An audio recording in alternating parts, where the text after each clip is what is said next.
Brother Badger, Grafted, Grafted Branch Homestead, sorry. Good morning. Hope you guys are doing good. Yeah, I think it should be a much easier reading today. We got the book of Hebrews. Let me put this down just a little bit. There we go. All right. Audio coming in clear, you guys. I'm all caffeinated today, so I should be good to go.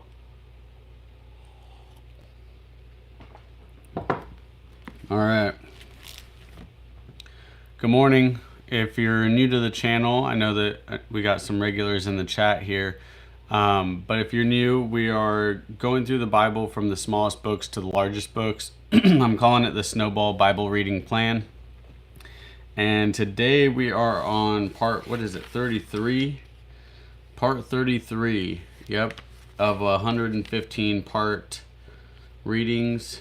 And it's going to be in the book of Hebrews. All right.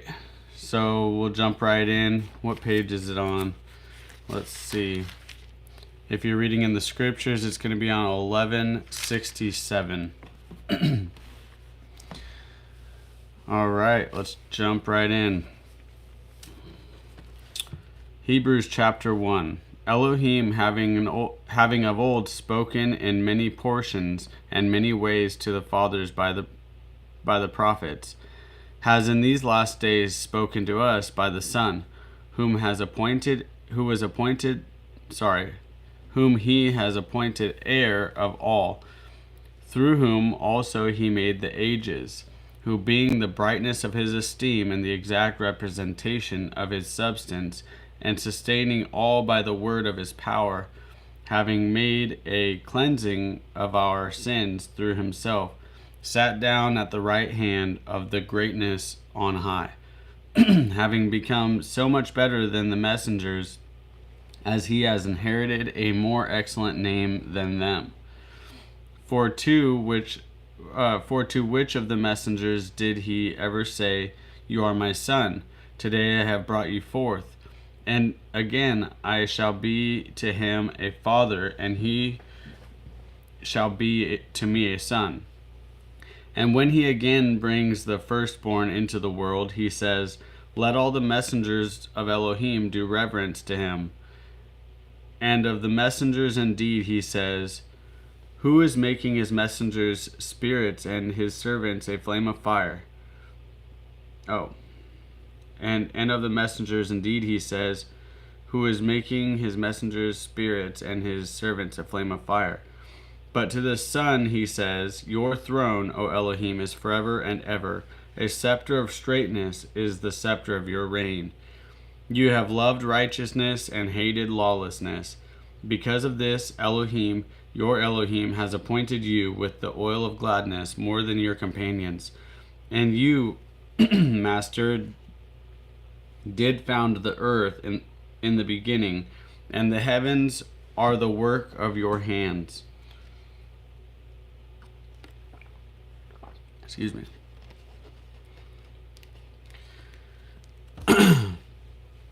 They shall perish, but you remain, and they shall all grow old like a garment, and like a mantle you shall fold them up, and they shall be changed.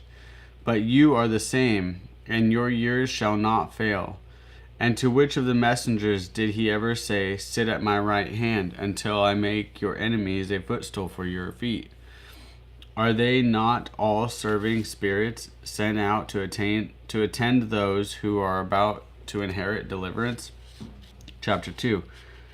Because of this, we have to pay more attention to what we have heard, lest we drift away.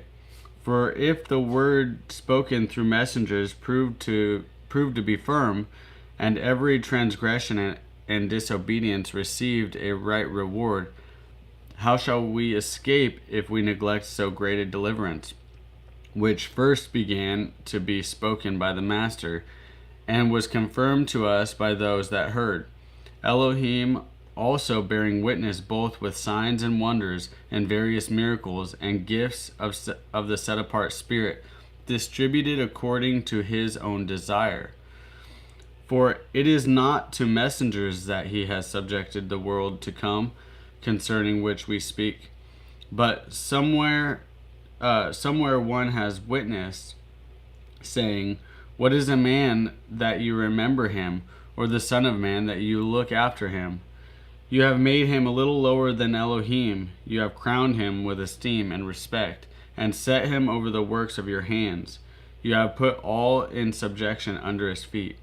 For in that he put all in subjection under him, he left none at all, or he left none that is subjected to him. But now we do not see yet all subjected to him." Let me move this up. But we do see him who was made for a little while lower than the messengers, Yeshua, because of the suffering of death, crowned with esteem and respect, that by the favor of Elohim we should taste death for everyone. He should taste death for everyone. For it was fitting for him, because of whom all are and through whom all are, in bringing many sons to esteem, to make the prince of the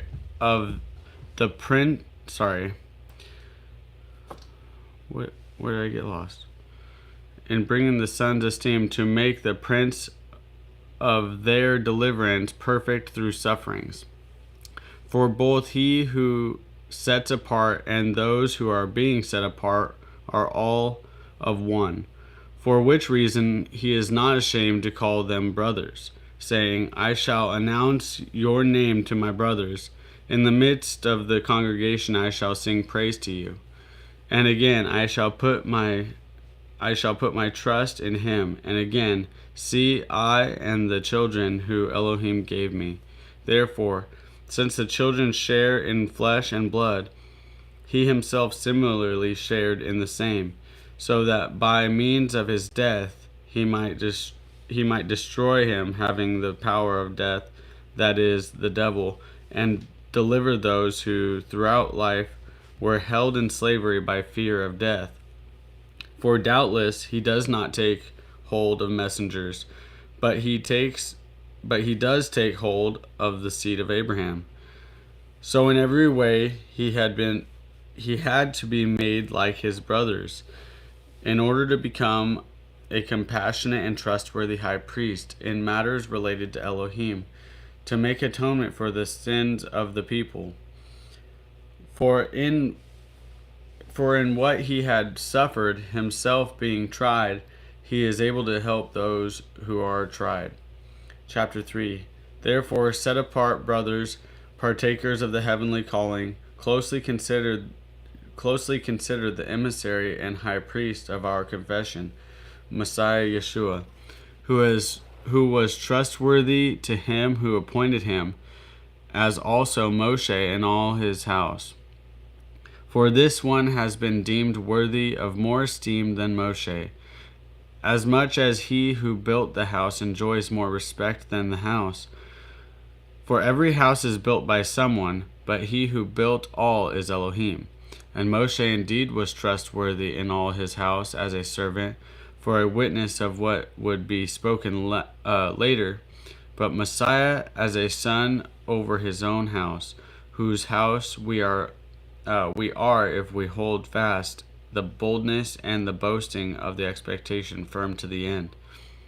Therefore, as the set-apart Spirit says, "Today, if you hear his voice, do not harden your hearts, as in the rebellion, in the day of trial in the wilderness, where your fathers tried me, proved me, and saw my works 40 years. Therefore I was grieved with that generation, and said, they always go astray in their heart, and they have not known my ways. As I swore in my wrath, if they shall enter into my rest. Look out, brothers, lest there be any of you a wicked heart of unbelief in falling away from the living Elohim. But encourage one another daily while it is called today, lest any of you be hardened by your deceivableness of sin. For we have become partakers of Messiah if we hold fast the beginning of our trust firm to the end. While it is said, today, if you hear his voice, do not harden your heart, as in the rebellion. For who, having heard, rebelled? Was it not all who came out of Mitzrayim, led by Moshe? And with whom was he grieved 40 years? Was it not with those who sinned? Those corpses fell in the wilderness? And to whom did he swear that they would not enter into his rest, but those who did not obey? So we see that they were unable to enter in because of unbelief. Chapter 4. Therefore, since a promise remains of entering into his rest, let us fear lest any of you seem to have come short of it. For indeed the good news was brought to us as well as to them, but the word which they heard did not profit them, not having mixed with belief in those who heard it. For we who have believed do not enter into that rest. He has said, as I swore in my wrath, if they shall enter into my rest. And yet his works have come into being from the foundation of the world. For somewhere he has said thus about the seventh day, and Elohim rested on the seventh day from all his works. And in this again, if they shall enter into my rest. Since it remains for some to enter into it, and those who formerly received the good news did not enter in because of disobedience. He again defines a certain day, today, saying, through David so much later, as it has been written, today if you hear his voice and do not harden your hearts. For if Yehoshua had given them rest, he would not have spoken of another day after that. So there remains a Sabbath keeping for the people of Elohim. For the one, having entered into his rest, has himself also rested from his works, as Elohim rested from his own. Let us therefore do our utmost to enter into that rest, lest anyone fall after the same example of disobedience.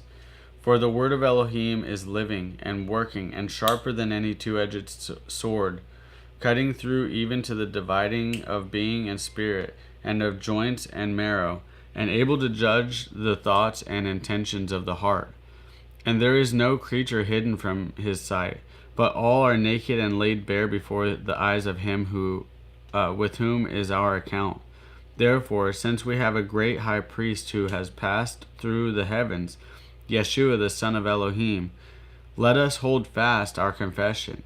For we do not have a high priest unable to sympathize with our weaknesses, but one who was tried in all respects as we are, apart from sin. Therefore, let us come boldly to the throne of favor in order to receive compassion and find favor for timely help. Chapter 5. For every priest taken from among men is appointed on behalf of men in matters relating to Elohim, to offer both gifts and offerings for sin, being able to have a measure of feeling for those not knowing and being led astray, since he himself is also surrounded by weakness. And on account of this he has to offer for sins, as for the people, so also for himself. And no one obtains this esteem for himself, but he who is called by Elohim, even as Aharon also was. So also the Messiah did not extol himself to become high priest, but it was he who said to him, "You are my son, today I have brought you forth." As he also says in another place, "You are a priest forever, according to the order of Melchizedek," who in the days of his flesh When he had offered up prayers and petitions with strong crying and tears to him who was able to save him from death, and was heard because of his fervent fear, though being a son, he learned obedience by what he suffered. And having been perfected, he became the curse of everlasting deliverance to all those obeying him. Oops.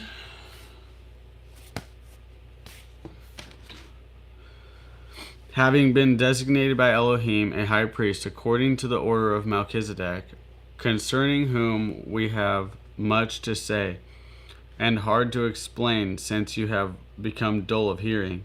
For indeed, although by this time you ought to be teachers, you need someone to teach you again the first elements of the word of Elohim. And you have become such as need milk and not solid food. For everyone partaking of milk is inexperienced in the word of righteousness, for he is a babe. But solid food is for the mature, whose senses have been trained by practice to discern both good and evil. Chapter 6. Therefore, having left the word of the beginning of the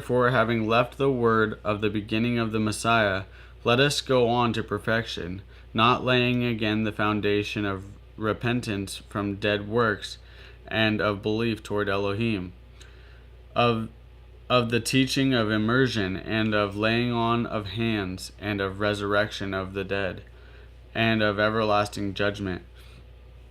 And this we shall do, if Elohim indeed permits. For it is impossible for those who were once enlightened to have tasted the heavenly gift, and have become partakers of the set-apart Spirit, and have tasted the good word of Elohim, and the powers of the age to come, and fall away. Let me read that again. For it is impossible for those who were once enlightened to have tasted the heavenly gifts, and have become partakers of the set-apart Spirit, and have tasted the good word of Elohim, and the power of the age to come, and fall away, to renew them again to repentance, having impaled for themselves the Son of Elohim again, and put him to open shame. For ground that is drinking the rain, often falling on it, and is bearing plants fit for those whom it is tilled, receives blessing from Elohim. But if it brings forth thorns and thistles, it is rejected and near to being cursed, and ends up by being burned. But although we speak in this way, beloved, we are persuaded concerning you of better matters which possesses deliverance. For Elohim is not unrighteous to forget your work and labor of love which you have shown toward his name, in that you have attended to the set-apart ones, and still attend. And we desire that each one of you show the same eagerness to the entire confirmation of expectation until the end, in order that you do not become sluggish, but imitate those who through belief and patience inherit the promises.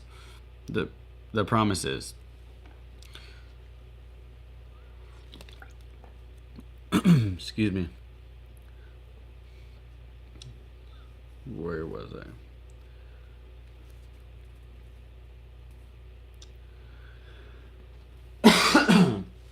I totally lost where it was. Oh, there it is. For Elohim, having promised Abraham, since he could swear by no one greater, swore by himself, saying, truly blessing I shall bless you, and increasing I shall increase you. And so, after being patient, he obtained the promise. For men do indeed swear by the one greater, and an oath for confirmation is for them an end of all dispute. In this way, Elohim, resolving to show even more clearly to the heirs of promise the unchangeableness of his purpose, confirmed it by an oath, so that by two unchangeable matters in in which it is impossible for Elohim to lie, we might have strong encouragement. We who have fled for refuge to lay hold of the expectation set before us, which we have as an anchor of the life, both safe and firm, and entering into that within the veil, where Yeshua has entered as a forerunner for us, having become high priest forever according to the order of Melchizedek. Chapter 7. For this Melchizedek, sovereign of Shalem, priest of the Most High Elohim, who met Abraham returning from the slaughter of the sovereigns and blessed him, to whom also Abraham gave a tenth part of all, his name being translated indeed first, sovereign of righteousness, and then also sovereign of Shalem, that is, sovereign of peace, or king of peace, without father and without mother, without genealogy, having neither beginning of days nor end of life, but having been made like the Son of Elohim, remains a priest for all time. Now see how great this one was, to whom even the ancestor Abraham gave a tenth of his choicest booty.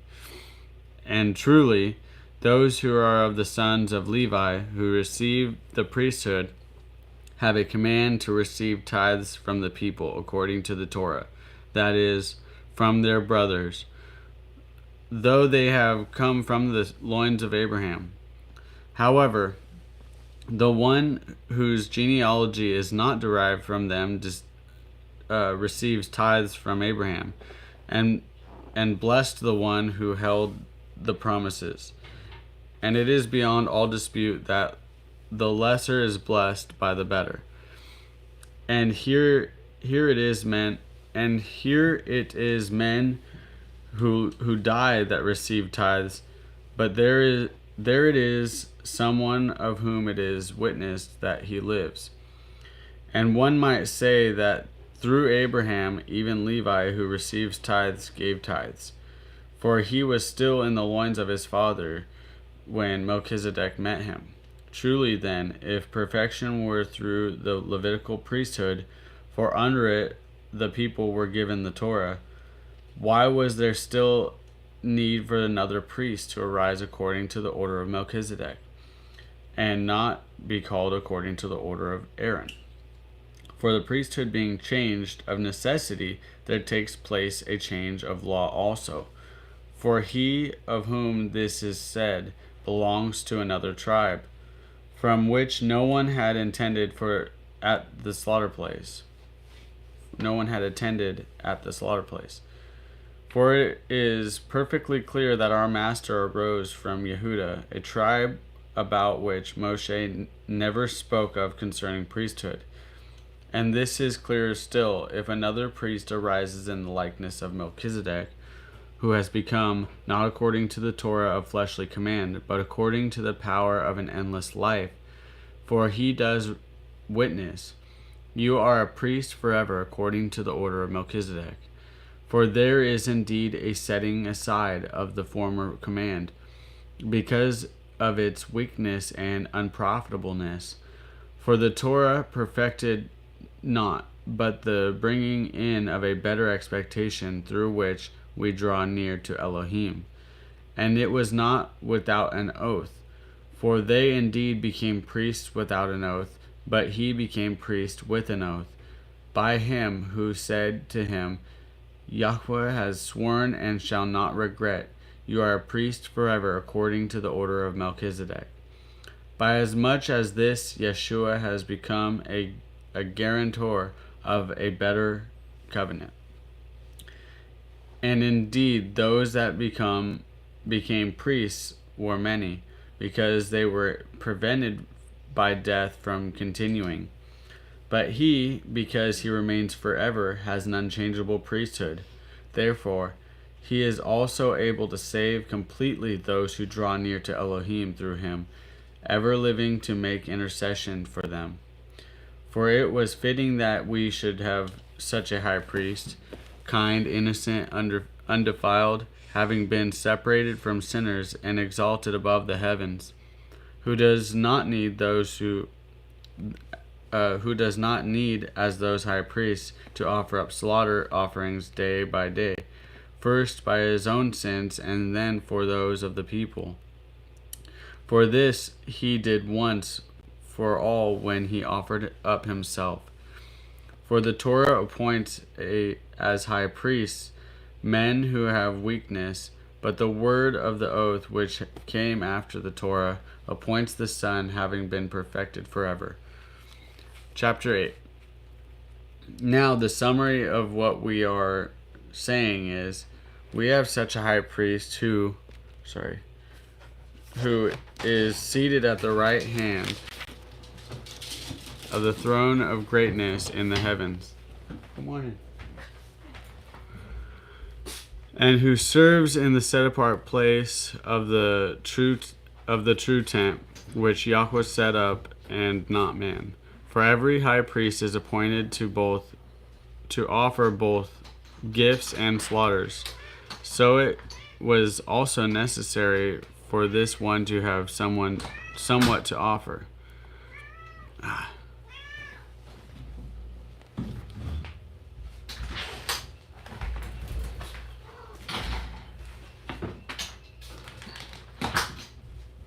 Sorry, that cat's just gonna keep on meowing.